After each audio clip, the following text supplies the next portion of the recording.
Hi, I'm Clever Ghoul, but you can call me Nikki. Welcome back to the channel. This week we're getting ready for Valentine's Day. Now, it's not exactly one of my favorite holidays, but I really appreciate the offshoots like Valentine's Day, and you could even use a craft like this for that purpose. Today we're making some Valentine's Lotto scratch-offs that you can make for your partner or for your friends or family. Really, you customize them however you want, so it could go to anyone. There are a lot of templates you can find online for this. You can look through Pinterest. I found some on Etsy, but I'm gonna be teaching you how I make them from scratch, making the little ticket itself, and making the scratch-off paint that's necessary to make that scratch-off scratch off. So with that being said, let's get into it. If you're making the tickets from scratch, you will need the following: sharp scissors or an X-Acto knife with a cutting mat and straight edge, colorful paper, I used cardstock I had on hand, a pencil, and some pens. I used Sharpies. Additionally, you may want to have a hole punch on hand. For the scratch-off part, you'll need clear packing tape, acrylic paint, dish soap, and a paintbrush. To start, I measured out the size of the tickets on cardstock. I made them 2 inches by 3 inches, and with an X-Acto knife and straight edge, I carefully cut them out. You can make as many as you'd like, but for this video, I made 4. I decided that I wanted to add scalloped corners to the edges of the tickets. To do so, I marked out roughly 1/8 of an inch in from the corner of the tickets I had just cut, and then I punched a hole where I placed the mark. These don't have to be even, mine definitely weren't, but it's just a cute touch.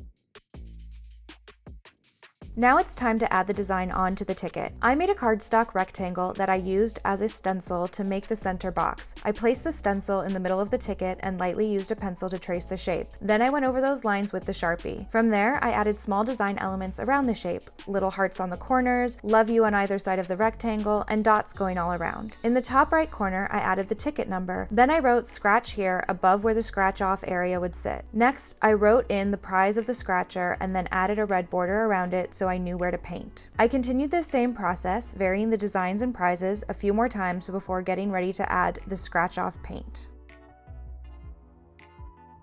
Before painting, you have to put a clear piece of tape over the prize area of the Lotto ticket. Otherwise, when you go to scratch off the paint later, it will mess up the paper and ruin the ticket. To do this, I just cut a small piece of tape and placed it right over the rectangle we'd made earlier, and it was all ready to go. To make the scratch-off paint, you need to mix equal parts acrylic paint and dish soap. I used pink paint for this, but if you want a more traditional Lotto scratcher look, use silver. Once I mixed that up, I applied a thin coat on top of the packing tape I had just placed over the prize area of the ticket. Do 1 layer at a time, letting the paint fully dry before adding on the next coat. For me, this took about 3 or 4 coats total. Now that all my tickets are done and dry, it's time for the reveal. Here they are, all finished. I think they're pretty cute, but let's be real, I know y'all just want to see if the scratch-off paint really works, so let's test it out.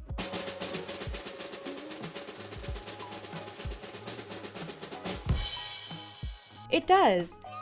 These are just like Lotto scratch-offs, messy, but so much fun. This is a really easy project, and like I said earlier, you can make it even easier by using a printable template and just doing the tape and paint portion. But either way, who wouldn't love to get some of these on Valentine's Day? What kind of prizes or words would you put in the scratch-off area of your Lotto tickets? Let me know in the comments below. Thank you so much for watching. Don't forget to like, comment, and subscribe. Follow me over on TikTok and Instagram at cleverghoul.yt, and I'll see you in the next one. Bye!